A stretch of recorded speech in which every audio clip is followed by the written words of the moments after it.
Ladies and gentlemen, you know what it is. It's Real Late Hot 97. My name's Peter Rosenberg, and I'm very pleased right now to bring in a new artist. First time on the radio ever, right? Woo, woo. Yes, sir. My man, Young Pun, Baby Pun is in the building. Chris Rivers. Chris Rivers is here. Your name's Chris Rivers. Yeah, rap name. Yeah. But that's not. Is your real name Rios? Christopher Rios. Yeah, I'm a junior. Wow, you're actually a junior. Yeah, Christopher Lee Rios Jr. And what are your sister's names again? Amanda Rios, but she goes by Star. Okay. You know what I'm saying? Don't call her Amanda. She'll probably like shoot you. But and then Vanessa Rios, and she sometimes goes by Nessie. You know what I'm saying? But Vanessa Rios, Amanda Rios. And where are you in the bunch? I forget. I'm the youngest. I'm the youngest. Yeah, they're in their 20s. I'm like. So, all right, with the Chris Rivers story, it has to start obviously with your pops. Yes. So the math on this, you would have been like what, 7 or something when your pops 6, died? but that was pretty good. That was pretty good off the top of your head. Well, you don't understand.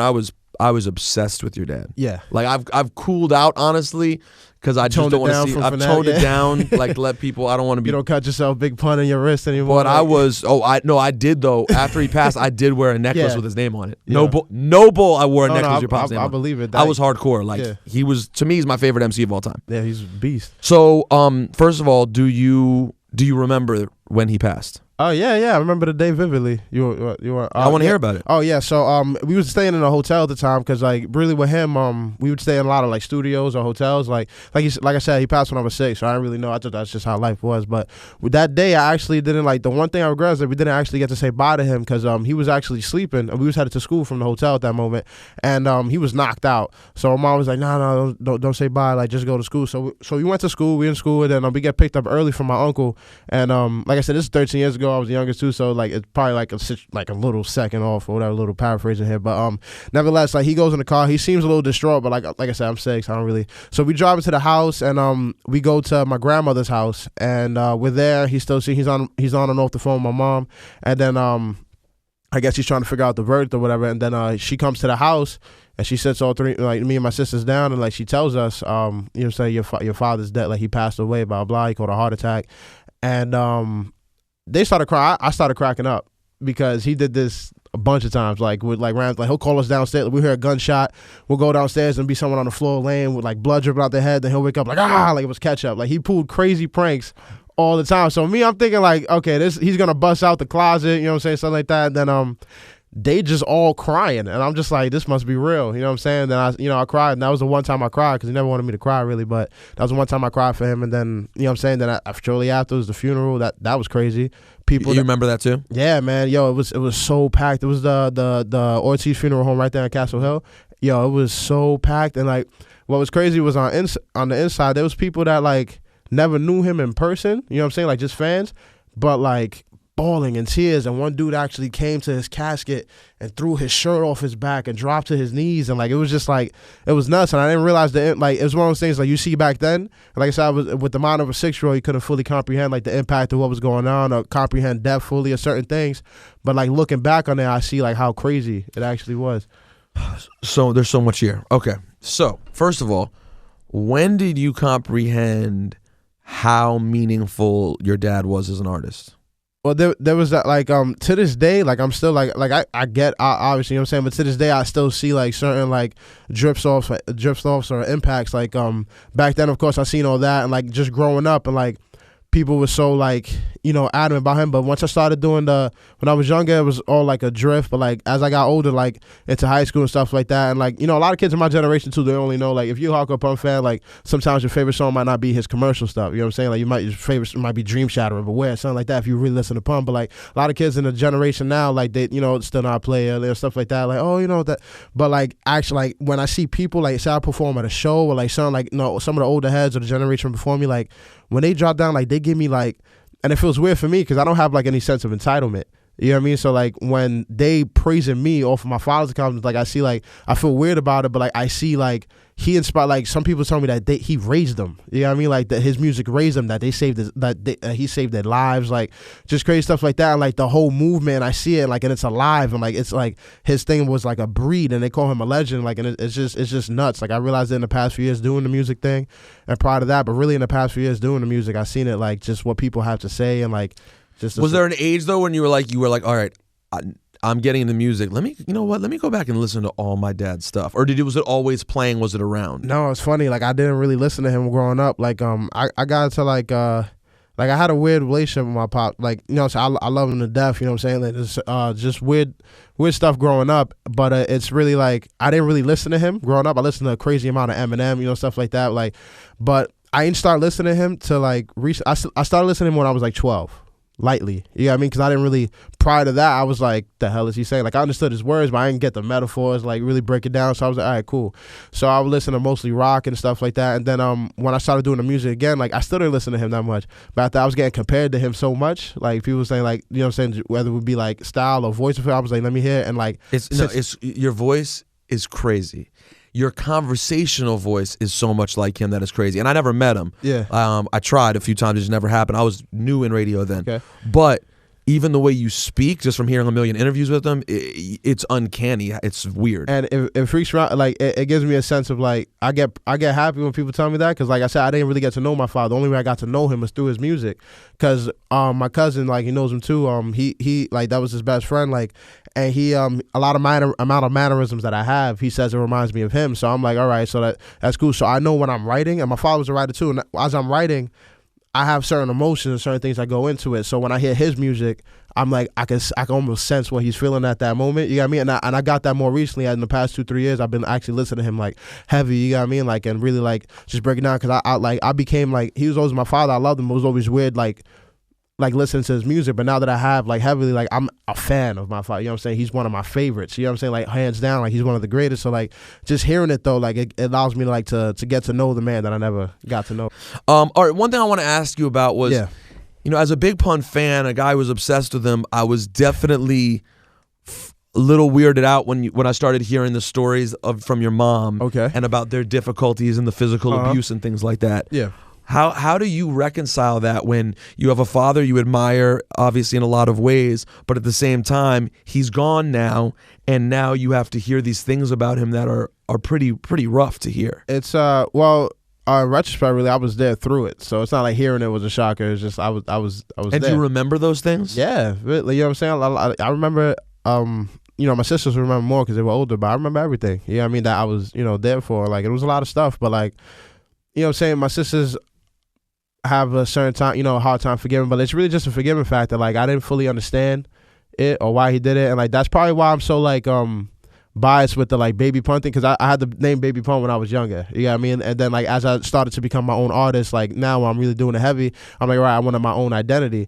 And it's different because like, I get proud of people telling me I'm like my father, but his good side, because he had two sides. You know what I'm saying? There's one side of, like, you know, nobody really knew. So like, I get proud when people tell me that, but like, when people can call me like Baby Pun, I don't really want it, because it's like, I don't want to be like my father at all. You know what I mean? I want to be a better man than him, or take all his good qualities and amplify it. But that side, like, I don't want to be that man, and I'm not that man. That's probably why I'm a little bit, you know what I'm saying, I have a little bit of a complex with it. Like, don't call me Baby Pun. It's, you know, it's Chris Rivers. I like first of all, I like the name Chris Rivers. I think it's a dope name. Yeah. And I think it's sort of ambiguous. You can't tell if you're a rapper, or like you don't know what Chris Rivers necessarily is. It's a little air of mystery around it. And of course, Rios is Rivers in Spanish. Yeah, so that's pretty dope. And also, I think that's a great point you made, because as much as I love Pun, he's my personal number one favorite MC of all time.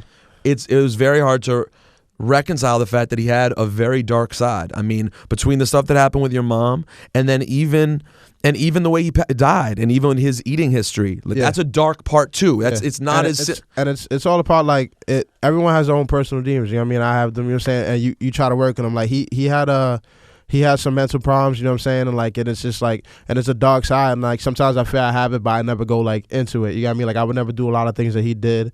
You know what I'm saying? But like, he was still a great man, and on the other side, he was still a suffering man at the same time. You know what I mean? He ate for depression. You know what I'm saying? A lot of stuff, like he literally consumed himself. You know what I'm saying? And, I mean, it's an insane story too. Like, when people ask me about it, and I know a lot about it more. Like, average people be, oh yeah, he was big. I'm like, no, he was 698 pounds when he died. Yeah, like you have to 700 pounds. Yeah, that's an insane. And he had just lost 100 pounds, and then gained much more back. Exactly. In a rapid, in an instant. At that weight too, like a lot of his water weight, so it's easy to lose and it's easy to gain back. You gotta stay consistent. It's just his story is so intriguing. Truth be told, no disrespect to the dudes who made that documentary. It was cool. I hope one day there's an even more thorough, because there's a deeper. It didn't get as deep as you could get. You know what I'm saying? With how crazy the story is. It was like river deep. It wasn't ocean deep. It wasn't ocean deep. Yeah, there you go. That's But so there's a lot there. But I think your perspective on your pop seems you gotta mature. forgive. You know what I'm saying? You know what I'm saying? I love him. You know what I'm saying? All the stuff that he did, like I forgive it. Like you can either hold on to it, or you can let it go. Like I understand. Like a lot of stuff that he did was to, you know what I'm saying, like in his mind was to protect us. While it was the abuse he wanted us to get, it's almost like he knew he was gonna die. Was he rough on you guys too? Oh my God, yeah. Like it was. But you were little. Yeah, well, let me tell you this. Like by the time he died when I was 6, he taught me everything a father could have taught me. You know what I mean? And more, like to get ready for the pain in the world. You know what I'm saying? Like all this stuff. Like there's nothing I've been through after that. We've been through some stuff. We've been homeless, stuff like, but there's nothing that I've been through, whether it be physically. You know what I'm saying? I've gotten jumped, like something like that. That he did not prepare me for, and I don't know if that was his motive for the abuse or whatever he'd put it, but like.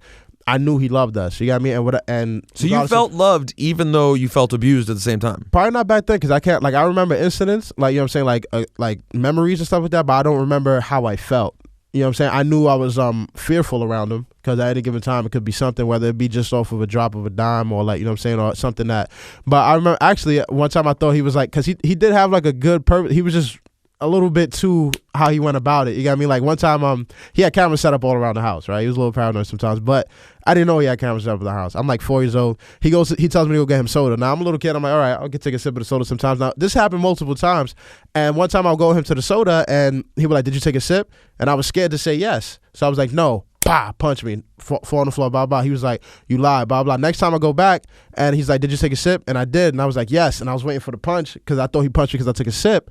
But he was like, all right, never lie to me. But he always knew when I was lying or not. So the point, like, he kind of like, he was real, like, you know, upfront, like black and white about things, but like he still did get the message across. It just took me a while to understand why he did it. And like, I'm not justifying what he did, because I don't think any female or family should get abused, you know what I'm saying, all that stuff. Like, he did do a lot of wrong stuff, but you know what I'm saying, like I said, I forgive him, and you know what I'm saying, he's still a great man. I don't want to diminish his image. You know what I'm saying? Listen, I think it's okay to love someone, think they had amazing qualities, and like you said earlier, and acknowledge their shortcomings. You know what I'm saying? You know what I'm saying? I think that's okay, especially in their passing. You know what I'm saying? One thing, if he's still alive, it's a lot harder to have those conversations and get them to understand it. But when they're gone, especially as a child, you can only do what you can do to make yourself okay with it. You know what I'm saying? To make your family okay with it. Yes, sir.